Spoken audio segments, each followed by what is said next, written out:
آج سے 6 سال قبل لاہور کے علاقے لیاقت آباد کے رہائشی ہارون نامی نوجوان نے اپنے 3 سوتیلے بھائیوں کو قتل کر دیا تھا۔ قتل کی یہ لرزہ خیز واردات سیالکوٹ کے علاقے میں ہوئی تھی اور اس کے بعد ملزم روپوش ہو گیا تھا اور تقریباً 6 سال پولیس کی نظروں سے اوجھل رہنے کے بعد بالآخر پکڑا گیا ہے۔ اس قتل کے پیچھے کیا محرکات تھے، کیونکہ پولیس کا کہنا ہے کہ جائیداد کے لیے قتل کیے گئے تھے۔ اب ملزم سے ہم جانتے ہیں کہ اصل محرکات کیا تھے۔ بھائی جان، نام کیا آپ کا؟ محمد ہارون وارث۔ ارون صاحب، بتائیے گا وہ سٹوری کہاں سے شروع ہوئی، کیا وجہ تھی، کون تھے جن کو قتل کیا آپ نے؟ وہ میرے والد صاحب کی دوسری بیوی میں سے لڑکے تھے اور ان کو کیا ایسے کہ مسئلہ یہ تھا کہ والد صاحب گھر پہ ٹائم نہیں دیتے تھے، میں گھر پہ نہیں ہوتا تھا کیونکہ میری دو جابس تھیں، میں شہر سے باہر بھی جاتا تھا۔ گھر پہ صرف میں ہفتے یا اتوار کو گھر پہ ہوتا تھا، پورا ویک میں گھر پہ نہیں تھا ہوتا۔ تو پیچھے فیملی میں ایک اور کوئی آدمی نہیں تھا اور میرا کوئی بھائی وغیرہ نہیں تھا۔ تو میرے والد صاحب سے یہی بات ہوتی کہ آپ رات کو گھر آ جائے کریں، دن کے ٹائم جو بھی آپ کی مصروفیات ہے وہ آپ چلے جائے کریں۔ تو بس یہی بات رہتی تھی، اس بات پہ نہ کوئی وہ جواب دیتے تھے نہ کوئی رسپانس دیتے تھے۔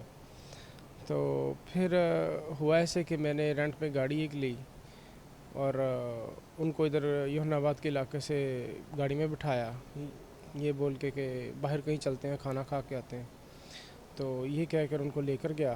تو سیالکوٹ میں ایک فلیٹ تھا جو میں نے رینٹ پہ بہت پہلے کا لیا ہوا تھا، تو اس کی چابی میرے پاس تھی۔ تو پھر وہاں جا کر منہ پر ٹیپ لپیٹی، پیچھے ہاتھ باندھے اور توڑے میں ڈال کر کچرے کے ڈبے میں پھینک دیا۔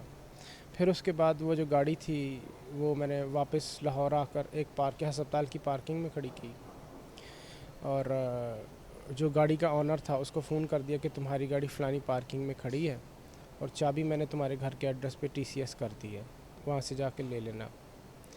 بس اتنی اس کے ساتھ بات ہوئی ہے۔ تو کرائے کا اس نے مطالبہ کیا، میں نے کہا اس بارے میں بعد میں بات کر لیں گے۔ پھر میں نے والد صاحب کو فون کیا، والد صاحب کو فون کر کے بتایا کہ ابو جی میرے سے یہ غلطی، یہ کام ہو گیا ہے۔ تو پہلے تو انہوں نے یقین نہ کیا، پھر اس کے بعد انہوں نے کہا کہ تو بھی ہمارے لیے مر گیا، آج کے بعد تو نے ہمارے پاس گھر نہیں آنا، تو چلا جا، تو دوبارہ کبھی ہمارے سامنے نہیں آنا، تو بھی ہمارے لیے مر گیا۔ پھر اس کے بعد میں چلا گیا۔ جو آپ کو اپنے والد صاحب سے شکوے شکایتیں تھیں جن کا اظہار آپ نے بعد میں کیا قتل کرنے کے بعد، کیا کبھی وہ پہلے بھی آپ نے والد صاحب کو بتایا تھا؟ جی میں ان کو یہی کہتا تھا کہ آپ صرف گھر پہ رہا کریں، آپ کو نہ کوئی جاب کرنے کی ضرورت ہے نہ کوئی کام کرنے کی ضرورت ہے، کیونکہ میرے پاس اپنی 2 جابس تھیں، ٹھیک ہے، اللہ کا شکر ہے، چھوٹی سی فیملی تھی، میں اپنے گھر کا سرکٹ خود چلا رہا تھا، ہر چیز، گھر کی مینٹیننس، گھر کا جو بھی سسٹم، کچن کا سسٹم، ایچ اینڈ ایوری تھنگ میں خود چلا رہا تھا، خود کر رہا تھا۔ تو لیکن وہ میری بات کو نہ سنتے تھے نہ سمجھتے تھے، نہ کوئی جواب دیتے تھے، نہ ہاں میں نہ میں، کسی بھی صورت میں وہ مجھے جواب ہی نہیں دیتے تھے آگے سے۔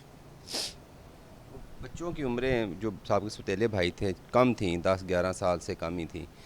ایک ہی کمرے میں جب آپ نے ان کو سیالکوٹ لے جا کے، تو سامنے تھے، ایک دوسرے کو دیکھ رہے تھے جب آپ ان کے منہ بند کر رہے تھے، تو کوئی چیخو پکار ان کی نہیں تھی، کوئی کسی نے نہیں سنا، کوئی اندر سے آواز نہیں آئی کہ یار اتنا ظلم کیوں کر رہے ہو؟ نہیں، ادھر کوئی تھا ہی نہیں رات کے وقت، کیونکہ گرمیوں کے دن تھے تو سب لوگ چھتوں پہ سوئے ہوئے تھے، تو نیچے کمرے میں کوئی بھی نہیں تھا۔ تو ایک نے پوچھا کہ یہ آپ کیا کر رہے ہو؟ میں نے کہا یہ گیم کھیل رہے ہیں، بعد میں بتاتا ہوں۔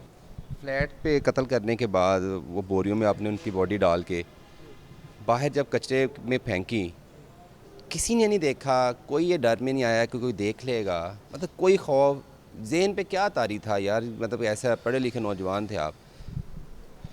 اس وقت بس مجھے کچھ بھی سمجھ میں نہیں آیا کہ میں کیا کر رہا ہوں، کیا نہیں کر رہا، مجھے کرنا چاہیے نہیں کرنا چاہیے، کچھ سمجھ میں نہیں آیا، رات کا وقت تھا، تو کسی نے دیکھا نہیں دیکھا کچھ سمجھ ہی نہیں آئی، یہ مطلب مجھے محسوس ہی نہیں ہو رہا تھا کہ کوئی دیکھ رہا ہے یا نہیں دیکھ رہا، میں بس جو ہے نا وہ پاگلوں کی طرح کہہ لو کہ اس کام میں لگا ہوا تھا۔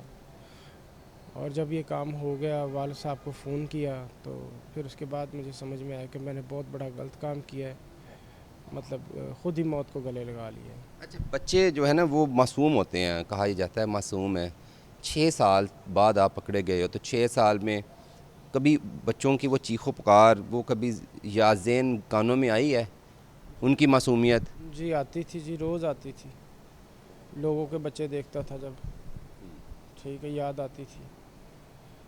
لوگوں کے گھروں میں رہا ہوں, میں نے نوکری کی ہے, تو آتی تھی یاد جب لوگوں کے بچے دیکھتا تھا میں. کتنا عرصہ کراچی رہے اور پھر لاہور کیوں آئے؟ پتہ تھا کہ تمہارے خلاف ایف آئی آر ہے یہاں پہ, پھر کیوں آئے؟ کیا یقین تھا کہ اب نہیں پکڑے جانا؟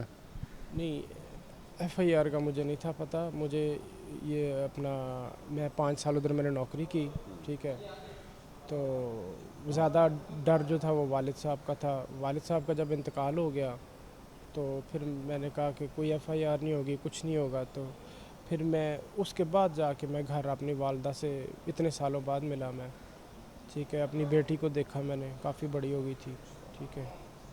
تو پھر اس کے بعد میں یہاں ہی جاب کرنے لگ پڑا, کیونکہ وہاں سے کانٹریکٹ ختم ہو گیا تھا. 5 سال کا تھا, انہوں نے آگے نہیں رینیو کیا, تو وہاں سے 5 سال جاب کی. 5 سال کانٹریکٹ ختم ہو جانے کے بعد پھر میں نے یہاں پہ ڈرائیور کی جاب کرتا تھا ڈیفنس میں. جب آپ 5 سال بعد آئے, لاہور آئے, اپنی والدہ سے ملے, اپنی بیگم سے, اپنی بچی سے ملے, تو کیا کہا والدہ نے, کیا کہا بیگم نے, کہ کیا کیا آپ نے, کس طرح سے قبول کیا انہوں نے؟ بیگم سے تو تبھی ڈیورس ہو گئی تھی, کیونکہ نئی نئی شادی ہوئی تھی, ایک چھوٹی سی بچی تھی, ٹھیک ہے.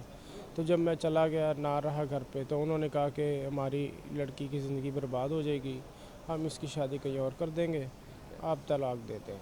والدہ سے جب آپ کا سامنا ہوا, یار ماں تو نہیں چاہتی تھی نا کہ آپ معصوم, میرا بچہ قاتل بن جائے, ہاں جی. تو انہوں نے کیا کہا آپ سے؟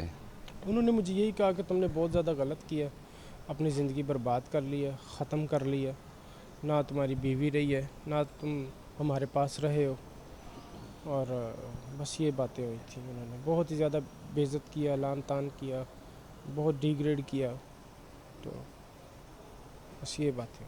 تو لاہور پھر آج جب آپ کو پکڑا, آپ لاہور آئے, آپ کو پتہ چلا کہ پولیس کے پاس آپ کا ریکارڈ نہیں ہے, گھر والوں سے آپ ملے, تو آپ کو یہ ڈاؤٹ آیا ذہن میں کہ یار اب کوئی ایسا کیس نہیں ہے. پھر آپ لاہور میں کتنا عرصہ رہے اور کیسے پکڑے گئے؟ تقریباً 2-2.5 سال سے میں ادھر نوکری کر رہا تھا, ٹھیک ہے. تو پھر ایک دن ایسا آیا کہ میں سویا ہوا تھا, جن کے گھر ڈیوٹی کرتا تھا میں. تو صبح بچوں کو ادھر اسکول چھوڑتا تھا, دوپہر کو لے آتا تھا, اور شام کو جو بھی بازار وغیرہ جانا ہوتا تھا یہی کام ہوتا تھا ادھر. صبح اٹھ کے گاڑی دھو کے صاف کر دینا, اور بس اس کے علاوہ اور کوئی کام نہیں تھا. تو ادھر میں سویا ہوا تھا, تو رات کو پولیس آئی ہے, گراج میں سویا تھا, تو پولیس آئی ہے, پولیس نے وہاں سے اٹھایا تو لے آئے. پولیس نے بتایا نہیں تب وہاں پہ کہ آپ کس کیس میں لے کے جا رہے ہیں, یا یہاں پہ آ کے بتایا؟ انہوں نے بس اتنا ہی بولا کہ ہم لیاقت آباد سے آئے ہیں. تو مجھے یہی تھا کہ لیاقت آباد جو ہے وہ میرا پرانا ایریا جہاں ہمارا گھر پہلے ہوتا تھا. تو اس وقت تو کچھ نہیں سمجھ آئی. جب تھانے میں آئے تو تب انہوں نے ساری بات, ساری ڈیٹیل, ساری تفصیل مجھے بتائی کہ یہ کیس تھا تمہارا, اس مسئلے پہ میں لے کے آیا. تو تمہاری, جیسے تم نے بتایا تمہاری اپنی ایک بیٹی بھی تھی, اب تو وہ بھی 5-6 سال 7 سے بڑی ہوگی. 7.5 سال. اپنی بیٹی زیادہ یاد آتی ہے, جو وہ ستیلے بھائی زیادہ یاد سب آتے ہیں؟ یاد آتے ہیں, سب یاد آتے ہیں.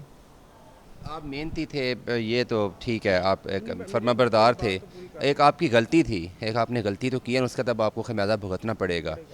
اب میں آپ سے بس یہ پوچھنا چاہتا ہوں کہ آپ سمجھتے ہیں کہ والدین کی جو عدم توجہ ہے, جیسے آپ کہہ رہے ہیں, یہ اس طرح کے کیسز جو کہ آپ کے ساتھ ہوا ہے, اس طرح کے کیسز کا باعث بنتے ہیں, آپ یہ کہنا چاہ رہے ہیں؟ جی بالکل بنتے ہیں, کیوں نہیں بنتے, بنا ہے, آپ کے سامنے بنا ہے. اب میں بتا رہا ہوں آپ سے کہ پھر میں جمعے کو واپس آتا تھا ڈیوٹی کر کے, ٹھیک ہے, صبح جا کے. تو جو شام کو صبح لے آتا تھا میں, شام کو جو ڈراپ کرنا ہوتا تھا فرائیڈے کو وہ دوسرا ڈرائیور کر دیتا تھا, اور سیٹرڈے کو بھی لے بھی آتا تھا, چھوڑ بھی.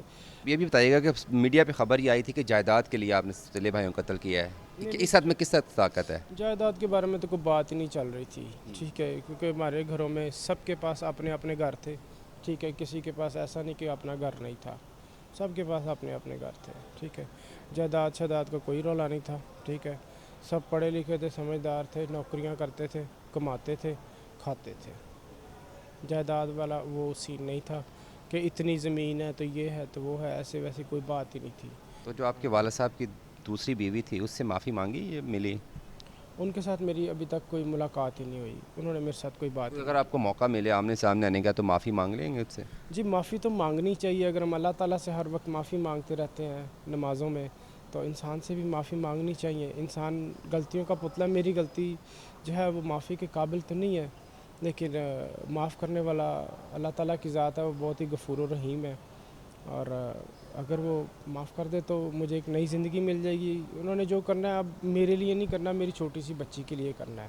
ہارون کا دعویٰ یہ ہے کہ اس کے والد کی طرف سے جو اٹینشنز نہیں دی جا رہی تھی، جو اس کو توجہ نہیں تھی، یہ وجہ بنی کہ اس نے اپنے ستیلے بھائیوں کو جو ہے وہ قتل کیا۔ ہارون کے خلاف لیاقت آباد میں اغوا کے اور پھر قتل کے جو مقدمات تھے وہ درج تھے، اور بالآخر اس کو کاہنہ انویسٹیگیشن پولیس نے 6 سال بعد گرفتار کیا ہے۔ ہارون اپنے کیے پر بھی پچھتاوا ہے، اور یہ امید بھی رکھتا ہے کہ جن ستیلے بھائیوں کو قتل کیا ہے، جو ان کی ستیلی والدہ ہیں، وہ اسے معاف کر دیں گے تاکہ وہ اپنی جو بچی ہے اس کے لیے ایک جو ہے وہ پیار کرنے والا باپ بن کر اپنی زندگی دوبارہ شروع کر سکیں۔